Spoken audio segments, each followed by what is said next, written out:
Vigilância epidemiológica. Equipe: Débora Tassiani, Antonelli Gonçalves, Danilo Siqueira, Diego Rafael.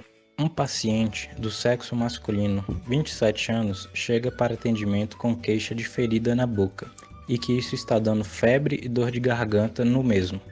Passou pela triagem de urgência e foi encaminhado à odontologia. Durante a anamnese, o paciente relata estar com feridas pela boca, além de caroços no pescoço e dor de garganta.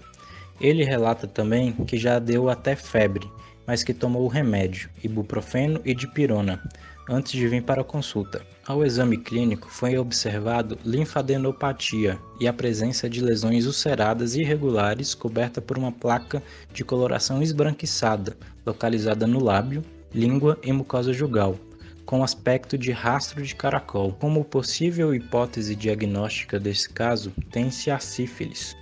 Essa é uma doença provocada por uma bactéria chamada Treponema pallidum. A sífilis pode ser transmitida por via sexual, sendo a forma mais comum, de forma vertical, ou seja, da mãe para o feto ou durante o parto, ou a partir de transfusões sanguíneas com contaminação. Hoje em dia, esse meio de transmissão pelo sangue é mais incomum. Um paciente acometido pela doença certamente passará pelos 3 estágios clássicos da sífilis: a primária, a secundária e a terciária, sendo esses estágios separados por períodos de remissão e latência.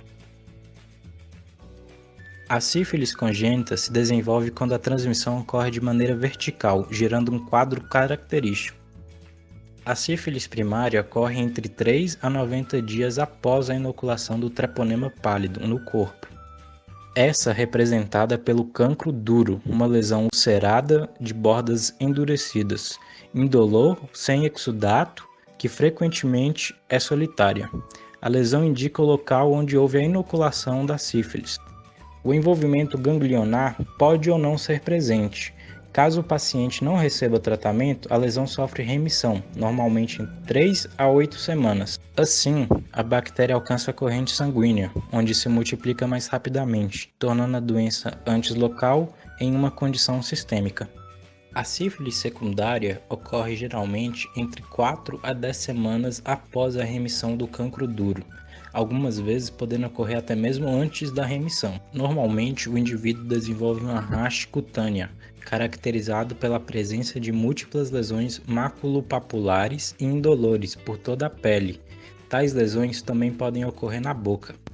O paciente ainda desenvolve sintomatologias sistêmicas, como dor de garganta, linfadenopatia, perda de peso e febre. A sífilis terciária é uma forma bastante agressiva da doença. Representa seu estágio final. Um paciente não tratado sofre remissões das lesões da fase secundária, entrando em um estado chamado de sífilis latente, que pode durar entre 1 a 30 anos.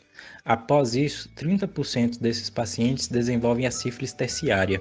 Nessa fase, há o acometimento de sistemas importantes, como o cardiovascular e o sistema nervoso central, levando o paciente muitas vezes à morte. A sífilis congênita ocorre quando o Treponema pallidum é transmitido por via vertical, ou seja, a bactéria atravessa a barreira placentária. A presença do micro-organismo na corrente sanguínea do bebê provoca uma série de alterações. Dentre elas, é bem conhecida a tríade de Hurston. A tríade de Hurston é caracterizada pelo envolvimento dentário, incisivos de Hurston, molares em amora, ceratite intersticial, envolvimento inflamatório dos olhos e surdez devido ao envolvimento do oitavo par de nervos cranianos. O diagnóstico final de sífilis pode ser obtido a partir da solicitação de exames complementares, dentre eles microscopia de campo escuro, coloração utilizando impregnação pela prata e exames sorológicos como o VDRL e o FTA-ABS, teste específico para o micro-organismo. A antibiótico terapia com a penicilina benzatina é o tratamento de escolha para a doença. É muito importante que o acompanhamento seja multiprofissional, envolvendo também um médico no tratamento. A sífilis pode ter aspecto clínico muito semelhante a outras patologias bucais, uma delas sendo o carcinoma de células escamosas. Dessa forma, cabe ao dentista o correto diagnóstico dessa patologia. Segundo Naga-Laxmi et al., é de responsabilidade odontológica o tratamento da sífilis quando em cavidade oral. Deve este acompanhar a evolução da doença e prestar amparo ao paciente.